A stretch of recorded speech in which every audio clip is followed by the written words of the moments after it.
శ్రీ గణేశాయ నమః.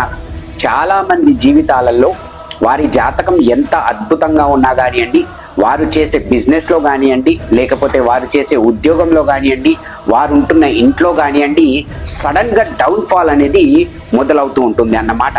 దీనికి ముఖ్య కారణము దృష్టి దోషము లేకపోతే నజర్ అని చెప్పవచ్చు. ఈ దిష్టి దోషం అనేది ఒక మనిషిని ఖచ్చితంగా పాతాళానికి తొక్కేస్తుంది అని చెప్పడంలో సందేహం అనేది లేదు.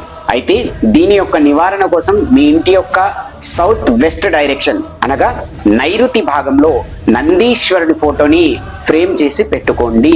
మీ యొక్క ప్రాబ్లం తీరిపోతుంది. ఒకవేళ మీ బిజినెస్ కనుక సడన్ గా డౌన్ అవుతూ ఉంటే మీ బిజినెస్ ప్రెమిసెస్ లో కూడా సౌత్ వెస్ట్ డైరెక్షన్ లో పెట్టుకోండి. లేదండి నేను ఆఫీస్ లో వర్క్ చేస్తున్నాను, నాకు సౌత్ వెస్ట్ డైరెక్షన్ లో పెట్టుకోవడానికి వీలు అవ్వదు అని అనుకునే వారు ఎవరైనా ఉంటే వారి యొక్క ఆఫీస్ టేబుల్ పైన పెట్టుకున్నా కానివ్వండి, మీ యొక్క ప్రాబ్లం సాల్వ్ అవుతుంది. హరే కృష్ణ.